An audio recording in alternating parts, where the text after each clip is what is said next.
الناس ليوم لا ريب فيه إن الله لا يخلف الميعاد.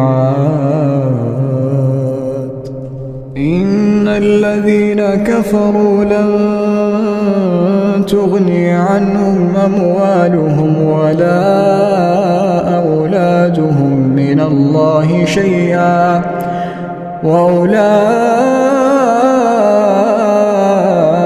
هم وقود النار